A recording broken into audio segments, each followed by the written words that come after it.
बहुत समय पहले की बात है। नंदगांव नामक एक शांत गांव था, जहां लोग सादगी और आपसी प्यार से रहते थे। गांव के बीचों बीच एक पुराना, ऊंचा महल खड़ा था।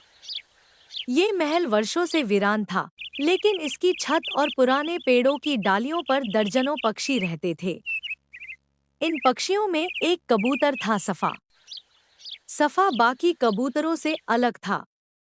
वह हमेशा दूसरों की मदद करता, घायल पक्षियों की देखभाल करता और भूखों को अपना दाना भी बांट देता। गांव के लोग उसे प्यार से दयालु सफा कहते थे। एक दिन सफा उड़ते उड़ते महल के पीछे के जंगल में गया। वहां उसे एक घायल तोता मिला, जो पेड़ के नीचे पड़ा तड़प रहा था। उसके पंख से खून बह रहा था। सफा ने धीरे से पूछा, भाई, तुम कौन हो? तुम्हें ये किसने चोट पहुंचाई? मेरा नाम मित्र है। एक शिकारी ने मुझ पर तीर चलाया। मैं मुश्किल से बच पाया, लेकिन अब उड़ नहीं सकता। शायद मेरी मौत यहीं होगी। सफा ने उसकी आंखों में आंसू देखे और तुरंत बोला, नहीं, जब तक मैं जिंदा हूं, तुम्हारे साथ कुछ बुरा नहीं होगा।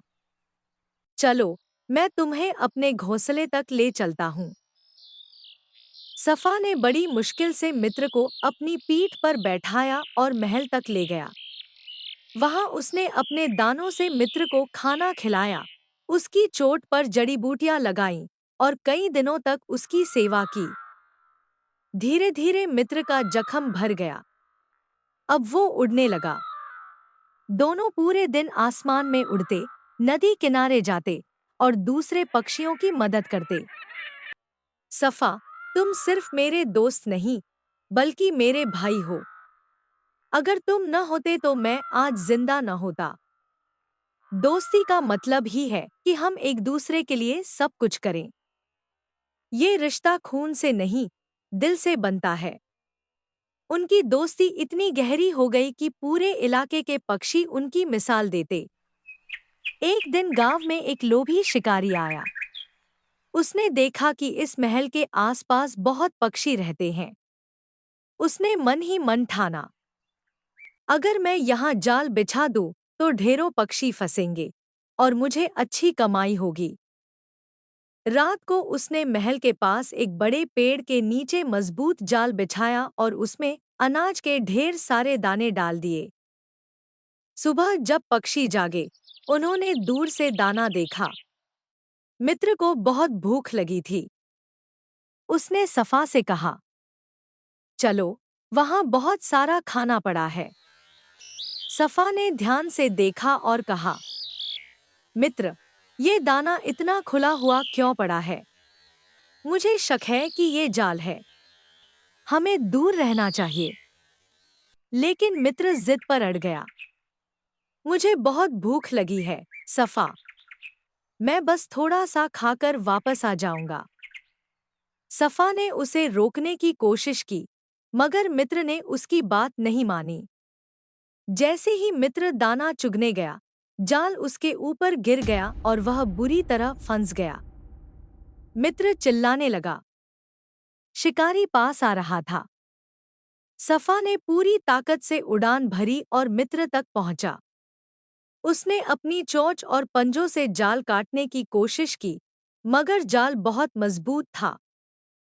सफा ने देखा कि शिकारी लगभग आ ही गया है। उसने एक बड़ा फैसला लिया।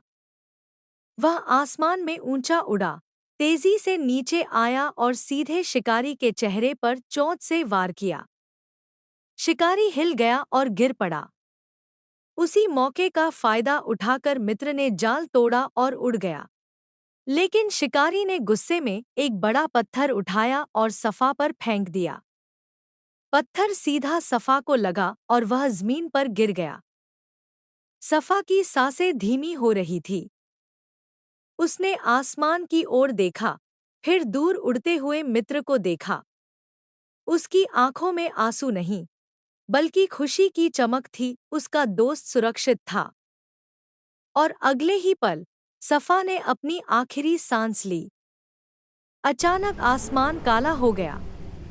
तेज हवाएं चलने लगी और बारिश की बूंदें गिरने लगी।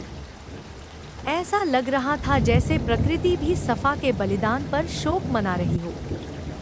मित्र वापस उसी छत पर आया जहां उनकी दोस्ती की शुरुआत हुई थी। उसने आसमान की तरफ देखा और आंसू बहाते हुए कहा, मेरे भाई सफा, तुमने मेरे लिए अपनी जान दे दी। मैं कभी तुम्हारा कर्ज नहीं चुका पाऊंगा, लेकिन मैं वादा करता हूँ कि अब हर घायल पक्षी की मदद करूंगा। तुम्हारा नाम हमेशा जिंदा रहेगा। मित्र ने उसी महल पर एक पक्षी आश्रय बनाया जहां हर घायल पक्षी की देखभाल की जाती। गांव के लोग भी वहां दाने और पानी लाकर रखने लगे।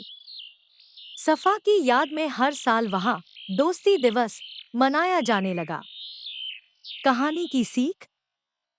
सच्ची दोस्ती वही है जिसमें त्याग और बलिदान हो।